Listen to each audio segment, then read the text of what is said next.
Ayah, lihat, sepertinya komputer semakin canggih ya. Keren. Betul sekali, Nami. Perkembangan teknologi menjadi salah satu pemicunya. Apa komputer dari dulu sampai sekarang bentuknya sama ya? Oh, tentu tidak. Apakah kamu mau dengar tentang sejarah perkembangan komputer? Tentu, ceritakan.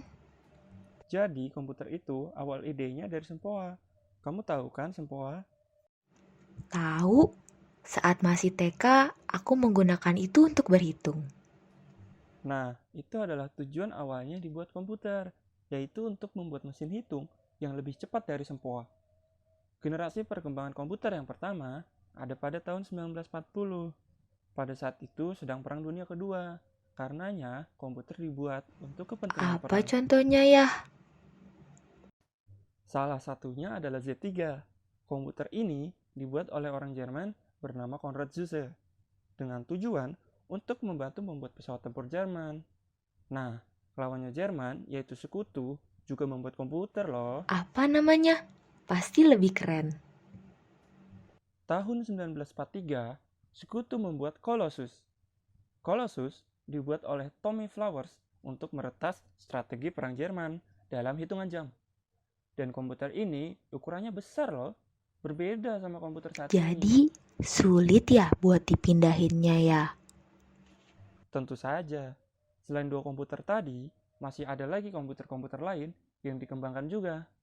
Oke, lanjut generasi kedua pada tahun 1955. Ketika generasi pertama, komputer masih menggunakan vacuum tube untuk mengontrol listrik dan penguat sinyal. Tapi, pada generasi kedua, vacuum tube diganti dengan transistor. Komputer pertama yang memakai transistor bernama UNIVAC LARP yang dibuat Wah, untuk pasti simulasi lebih senjata nuklir. canggih ya. Tentu, tapi sayangnya penggunaan transistor yang salah bisa merusak komponen lain pada komputer.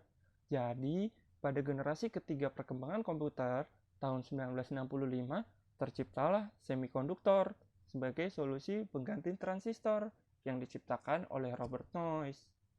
Komputer yang telah menggunakan komponen ini disebut mini komputer karena bentuknya yang lebih kecil dari generasi sebelumnya. Salah satu yang menggunakannya Lanjut. adalah komputer yang dibuat oleh IBM. Selanjutnya, generasi keempat perkembangan komputer pada tahun 1980. Dari awal sampai generasi keempat, ilmuwan terus mencari ide baru untuk mengembangkan komputer. Dan pada generasi keempat ini, terciptalah VLSI. VLSI? Apa itu VLSI? Dan untuk apa ya? VLSI adalah Very Large Scale Integration. Nah, di dalam VLSI ini ada banyak kumpulan transistor.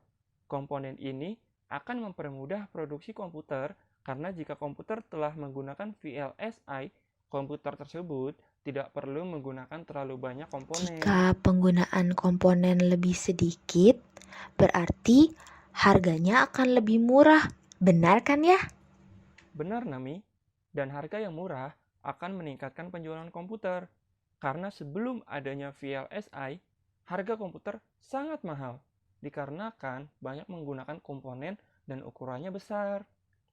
Kita lanjut ke generasi kelima, yaitu tahun 1990 hingga saat ini atau mungkin hingga masa depan. Pada generasi 5 ini, sangat terlihat hasil dari perkembangan generasi-generasi sebelumnya.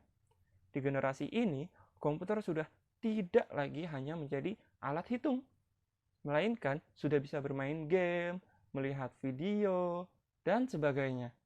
Bahkan saat ini, para Pantas ahli saja, masih terus masih menggunakan banyak komputer. tipe-tipe komputer baru yang bermunculan.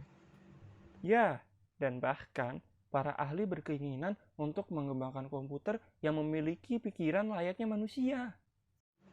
Sungguh, akan ada hal seperti itu. Wah, itu sangat canggih seperti di film. Berarti komputer canggih yang aku lihat di film mungkin akan dibuat ya.